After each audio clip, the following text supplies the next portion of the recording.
Oh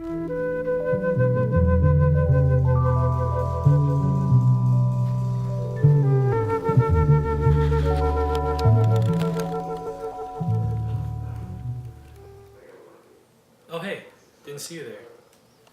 Have you heard of classical conditioning? My friend Ivan had this crazy idea that you could condition a neutral stimulus to elicit a response after repeated pairings with an unconditioned stimulus. Take for example my friend Jackie. Jackie was raised in the isolated northern Canadian town of Shukachukatuckatucka, Jonesville. In this small town, they have a warning system set up to warn the village children of approaching wolf packs. These packs enjoy preying on little children, just like Jackie. Whenever they saw a wolf, someone would ring a warning bell. This meant the children should haul ass inside. Jackie has begun to associate the sound of a bell with impending danger.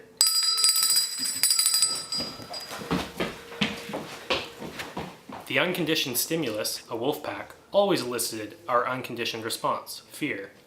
Now, through continued pairings, the conditioned stimulus, a bell, now elicits a conditioned response, also fear. This type of first-order classical conditioning conditions physiological responses to stimuli, or reflexes. In the case of Jackie, the bell elicited a raised heart rate, sweaty palms, and a fight or flight response. That's good. However, classical conditioning can also affect our conscious behavior.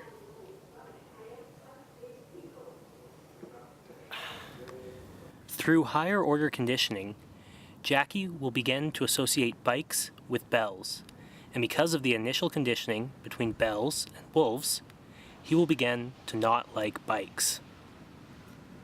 Alright buddy, you can take your blindfold off. Look Jackie, got you a bike for your birthday. No! Phobias are most often the result of classical conditioning. Through this process, they affect our unconscious behavior as well as our conscious behavior when you consider the process of higher order conditioning. However, phobias cannot... Hello, Poppet. Oh, thank you, good sir.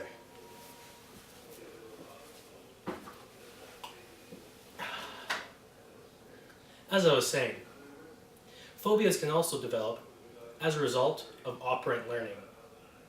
Operant learning is based on Thorndike's law of effect, which states that an action that is followed by a positive state of affairs is more likely to be repeated.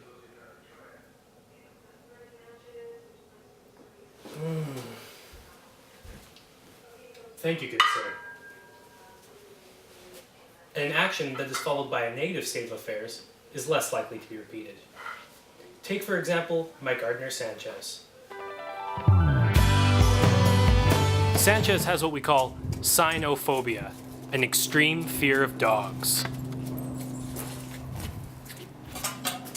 Oh no! Vino goes to Los Perros! El Diablo!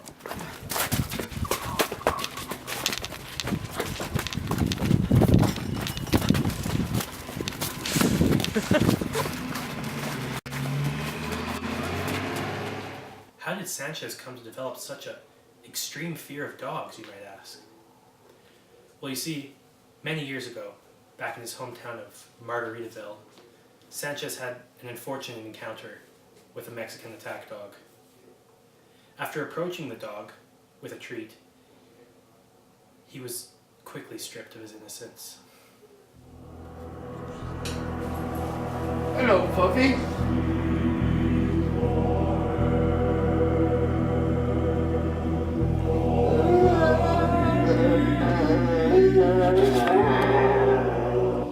The action, trying to pet the dog, was followed by a negative state of affairs, the attack. This is how Sanchez's phobia developed, as he is now much less likely to approach dogs than he was before. This affects his unconscious behavior, raised heart rate, sweaty palms, uncontrollable urination, as well as his conscious behavior, because he must be conscious to make the action that he is much less likely to repeat now. The action, trying to pet the dog, was followed by a negative state of affairs, the pain from the dog attack. this is how Sanchez's phobia developed. It affects his unconscious behavior, such as raised heart rate, sweaty palms, and uncontrollable urination, as well as his conscious behavior, because he must be conscious to make the action to avoid the dog. Through higher order conditioning, Sanchez also consciously becomes afraid of other things related with dogs. Hey Sanchez, how are you? Hola. What do you think of this dog collar? I'm going. As you can see, through higher order conditioning, classical and operant learning can affect all sorts of behavior. So how far can classical and operant conditioning go to explain our behaviors? Well, when you consider higher order conditioning, it can go pretty far in explaining some of our even most complex behaviors. Well, that's all the time we have for you today, folks. Until next time, I'm Mr. Jackson saying, well, I'm not saying goodnight, I'm just saying,